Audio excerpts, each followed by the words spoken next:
બાળમંદિર આવતા, મમ્મી પાસે બાળમંદિર આવતા એવા પૂજન જાની, જે અત્યારે પોસ્ટ વિભાગમાં ફરજ બજાવે છે.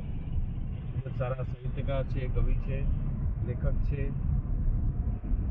એમણે એક મિત્ર દાવે, એક મોટા ભાઈના દાવે મને કમઠાણ ફિલ્મના સ્પેશિયલ સ્ક્રીનિંગ માટે આમંત્રણ આપ્યું છે. સાથે સાથે મારી લાડકી સુપુત્રી હોંશને પણ અલગથી એમને આમંત્રણ આપ્યું છે. પૂજન અમે આવી રહ્યા છીએ એનવાય સિનેમામાં સ્પેશિયલ સ્ક્રીનિંગ માટે. Thank you so much. ચાલો હવે ત્યાં આપણે નિહાળીએ કે ત્યાંની કોણ કોણ કલાકારો આવેલા છે અને ત્યાંની એક્ટિવિટી શું થઈ રહી છે. પૂજન, તારી પાસે આવી રહ્યા છે. આપણે આવી ગયા છીએ સન સ્કાય એનવાય સિનેમામાં. હિતુ કનોડિયા પણ મારા મિત્ર છે. સંજય ગોરડિયાજી સાથે પહેલી વાર મુલાકાત થશે, એ અહીં આવ્યા છે એવા પણ સમાચાર છે. જોઈએ હવે હિતુ કનોડિયા સરપ્રાઈઝ આપે છે કે નહીં. ગયા છીએ એનવાય સિનેમા. આપણે ઊભા છીએ કન્ફર્મ ટિકિટ લેવા માટે, જે અગાઉથી રજિસ્ટ્રેશન થયેલું છે. આપણે એનવાય સિનેમામાં આવી ગયા છીએ.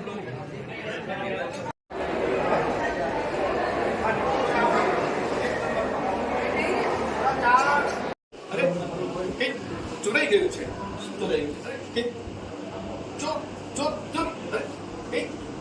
ચોરી ગયા છો તમે.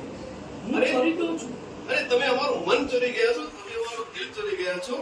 કમઠાણ જોઈને એવું લાગે છે કે આપ અમારું મન અને દિલ બંને ચોરી ગયા છો. સર, આપનું કચ્છમાં સ્વાગત છે.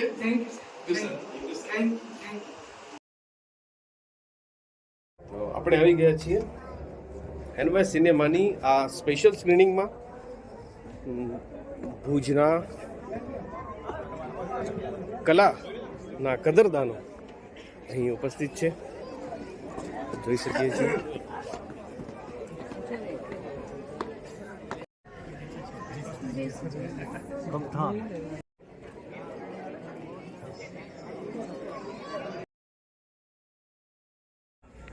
આપણી વચ્ચે કમઠાણ ફિલ્મના એક ખૂબ જ મહત્વના કલાકાર ઉપસ્થિત થશે અને એમની ઉપસ્થિતિને, એમના આગમનને આપણે સૌ હર્ષોલ્લાસથી વધાવી લેશું, કારણ કે એક ખાસ આપણી સાથે આ મૂવીના શોમાં જોડાયા છે અને આશા છે કે આજે જે મનમાં આપણે અરમાનો લઈને આવ્યા છીએ કે એક સારી ગુજરાતી ફિલ્મ કેવી હોવી જોઈએ, એક વાર્તાને ન્યાય કેવી રીતે આપવો જોઈએ, એ બધું આપણે આજની આ ફિલ્મમાં માણી શકશો.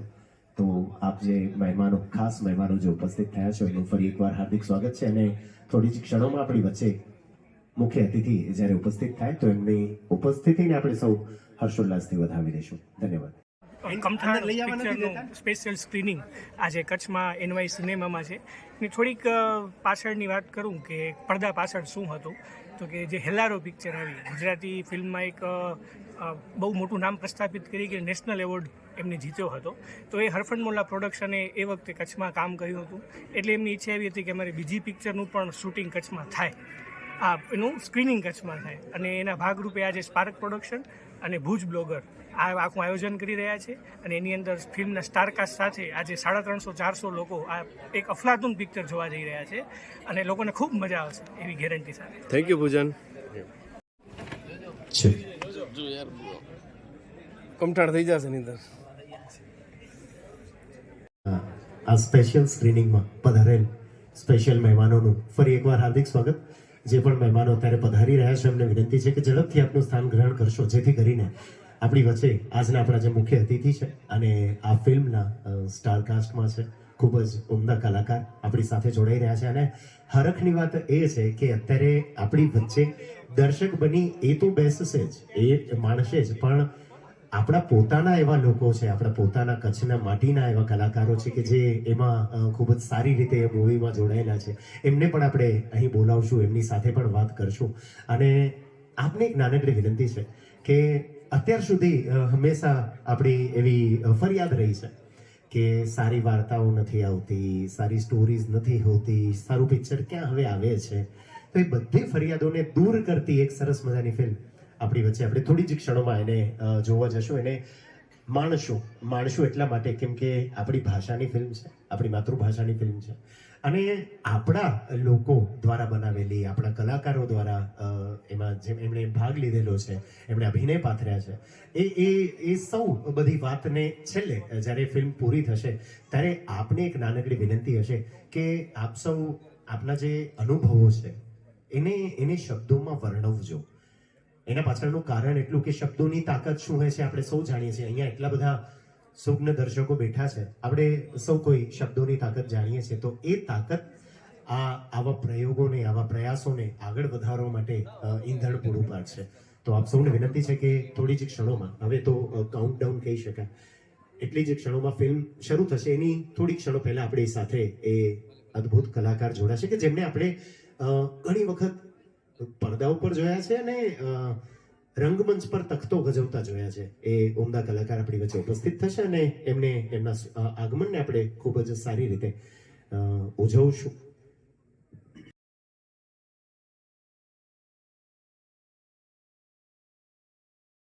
જે પ્રમાણે વચન આપેલું હતું કે એક ખૂબ જ ઉમદા મૂવી આપણે જોવા જઈ રહ્યા છીએ અને આપણી વચ્ચે આ ફિલ્મના ખૂબ જ મહત્વના કલાકાર અને આપણે જેમને હંમેશા તખતો ગજવતા જોયા છે એવા સંજયભાઈ ગોરડિયા ઉપસ્થિત છે. કચ્છ હંમેશા મહેમાનોને આવકારવા માટે વખણાય છે અને આપ જ્યારે મહેમાન અને અમારા પોતાના મહેમાન થઈ રહ્યા છે, જ્યારે અહીં ઉપસ્થિત થયા છો, જોરદાર તાળીઓના ગડગડાટથી હરખથી વધાવી લઈએ સંજય ગોરડિયા. અને આ ફિલ્મમાં એક ખૂબ જ સારું પાત્ર ભજવનાર આપણા પોતાના પંકજ સોની પણ એમની સાથે છે. એકવાર પંકજભાઈ માટે પણ તાળીઓ. અને આ પિતા પુત્રીની જોડી આ ફિલ્મમાં જોડાયેલી છે. આસિસ્ટન્ટ ડિરેક્ટર તરીકે માનસી પંકજ સોની. માનસી આપણી વચ્ચે પ્લીઝ ઉભા થશો. માનસી માટે પણ એકવાર જોરદાર તાળીઓ.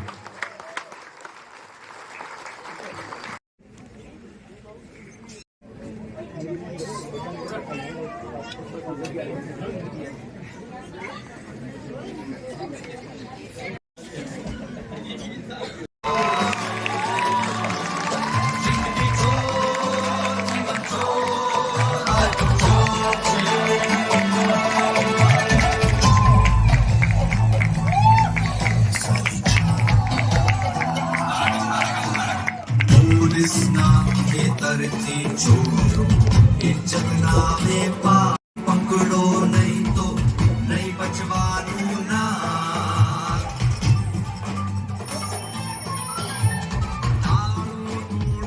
માલ લઈ ગયા પડી રહી સંદૂક, લોકોને ગોળી વાગે.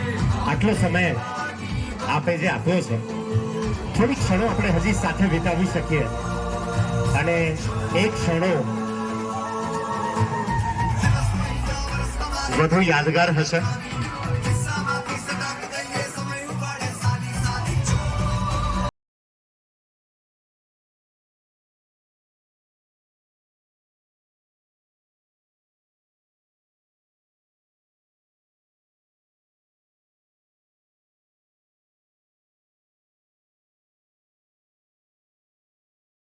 પહેલા તો આટલો પ્રેમ દર્શાવી દો. રગલા ચોરનું પાત્ર ભજવી ફિલ્મમાં જેમણે વર્દી ચોરી હતી, પણ આજે અભિનયથી આપણું હૃદય ચોરી લેનાર એવા સંજયભાઈ ગોરડિયા સાહેબ. સર, મિત્રો, ગઈકાલે અમે જામનગર હતા, પરમ દિવસે રાજકોટ હતા. બધી જગ્યાએ મેં કહ્યું કે આવી ફિલ્મ આજ દિન સુધી હિન્દીમાં નથી બની, ગુજરાતીમાં તો નથી બની, હિન્દીમાં પણ નથી બની. તમે લોકો સહમત થાવ છો કે નહીં? તમને લોકોને ખબર જ નથી કે આ ફિલ્મની અંદર કોઈ હીરો નથી, કોઈ હિરોઈન નથી, કોઈ રોમાન્સ નથી, કોઈ જ રોમેન્ટિક ગીત નથી. અને છતાં પણ તમે ફિલ્મ પૂરી થઈ ત્યાં સુધી ખબર જ નહીં પડી કે આ ફિલ્મ એકદમ જ અલગ પ્રકારની ફિલ્મ છે અને છતાં પણ ખૂબ જ મનોરંજક છે. સમાજ ઉપર, પોલીસ ઉપર, પોલિટિક્સ ઉપર ખૂબ મોટો કટાક્ષ છે અને ખૂબ જ સટલ ફિલ્મ છે. તમારા સુધી પહોંચી છે એનો અમને ખૂબ જ આનંદ છે. ફિલ્મમાં ક્યાંય પણ લાઉડ થયા વગર ડિરેક્ટર ધ્રુનાદે જે રીતે આખી ફિલ્મ બનાવી છે એ કાબિલે દાદ છે. Thank you so much. અને હું જેને પણ કોઈને મારી સાથે પિક્ચર લેવા હોય, હું અહીંયા આગળ જ ઊભો છું. તમે કોઈ પણ આવી અને પિક્ચર કમ્પલસરી નથી, જેની ઈચ્છા હોય છે, અને પ્લીઝ પિક્ચર લઈ શકો છો. અને તમારા આડોશી પાડોશી મિત્રો એ બધાને તમે આ ફિલ્મ જોવા માટે ભલામણ કરો. તમારા સોશિયલ મીડિયા ઉપર આ ફિલ્મ તમને જેવી લાગી હોય એવી ફિલ્મ વિશે લખો, એટલી જ અમારી ઈચ્છા છે. Thank you so much. ના, બે શબ્દો પ્લીઝ. સર્જકોને નુકસાન નથી મારી દ્રષ્ટિએ. કદાચ એ બીજી ભાષામાં કરશે કે મૌન થઈ જશે, પણ આપણી નવી ગુજરાતી સિનેમાને જે ઊંચાઈ લઈ જાય છે ને નહીં મળે. નવા જનરેશનને ક્રાફ્ટ શું છે ને એ ખબર નહીં પડે. એટલે આવાને ફોલો કરજો. તમને ગમ્યું હોય તો please. Thank you so much. Harfan Mola, Bhuj bloggers અને સ્પાર્ક પ્રોડક્શન. Thank you. અને પંકજભાઈ સોનીને વિનંતી કરીશ, આપ આપના શુભ હસ્તોથી સંજયભાઈનું સ્વાગત અભિવાદન કરશો. તેઓ આજે આપણી વચ્ચે ઉપસ્થિત છે અને આ સરસ મજાનું ફિલ્મ કમઠાણ આપણે માણ્યું, જેમાં એક અદ્ભુત પાત્ર નિભાવી અને આપણી યાદોમાં હંમેશા વસી જાય છે. દર વખતે જેટલા પણ પાત્રો એમણે નિભાવ્યા છે એ દરેક પાત્રોને આપણે તખતાથી લઈ અને સિનેમા સુધી હંમેશા યાદ કર્યા છે. અને સંજયભાઈ, આપને એક વિનંતી કરીશ કે આપ આપના શુભ હસ્તોથી પંકજભાઈનું સ્વાગત અભિવાદન કરી લેશો, જે અમારા માટે ખૂબ જ સારી ઘટના છે, એક સારી યાદ બની રહેશે. આ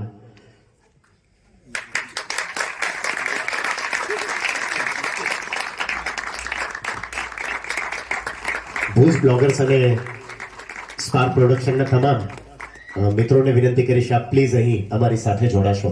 અને એ લોકો અહીં આવે ને એના પહેલા એક નાનકડી વાત કહી દઉં કે આપણામાંથી ઘણા લોકો એવા છે કે જે વાર્તા સાંભળીને મોટા થયા છે. કોણ છે? એકવાર હાથ ઉપર કરી દો ને. વાર્તાઓ સાંભળીને આપણે મોટા થયા છીએ. Thank you. આપણા વડીલો આપણને વાર્તા કહેતા, આપણે સાંભળતા અને સૂઈ જતા. રાત્રે વાર્તા કહેવાતી, એની ઓછા નહોતા, પણ હવે એ વાર્તાઓનું ચલણ ઓછું થતું ગયું છે. કારણ ઘણા બધા છે, પણ એના માટે હવેની પેઢી જે છે ને એ વંચિત રહી. બીજી વખત કરવા માટે આપણા જેવા દર્શકોનો સાથ ક્યાંક ખૂટે છે. તો વિનંતી છે કે આપણે સૌ લોકો સુધી આ વાત પહોંચાડીએ. માનસી પ્લીઝ આપ આવશો. આસિસ્ટન્ટ ડિરેક્ટર તરીકે તેઓ હતા. માનસી સોની પંકજભાઈના સુપુત્રી છે. આપ ત્યાં હોવા જોઈએ. માનસી પ્લીઝ. અને છેલ્લે આ બધા સર્જકોએ કેવું કર્યું કે નવો પ્રયોગ જ્યારે પણ આવ્યો છે ને ત્યારે દર વખતે સફળ ગયો છે એવું નથી. ક્યારેક પછડાટ ખાધી છે, પણ ફરી ઊભા થયા છે. કે આપણે સૌ ઉતાવળા છીએ એમની સાથે ફોટોઝ પડાવવા માટે. તો અમે અમારી રીત પ્રમાણે રાતોને અજવાળી છે. તમે ઘેર દીવડા પ્રગટાવ્યા, અમે જાતને બાળી છે. કે દર તહેવારે જીદે ચડતી ઈચ્છાને પંપાડી છે. મનમાં ભીતર હોળી છે, પણ ચહેરા પર દિવાળી છે. આ એવા તમામ સર્જકો માટે એકવાર તાળીઓ થવી જોઈએ છે. હિંમત કરી રહ્યા છે આવી સારી કૃતિઓને અહીં લઈ આવવાની. અને સાહેબ, આપણે ગર્વ હોવો જોઈએ, આમાં આવું સારું સાહિત્ય આપણી પાસે છે. આપ આપના મંતવ્યો ચોક્કસ આપજો, કેમ કે એ આપના જે શબ્દો હશે ને એ ઈંધણનું કામ કરશે આવી સારી કૃતિઓને આગળ વધારવા માટે. Thank you so much.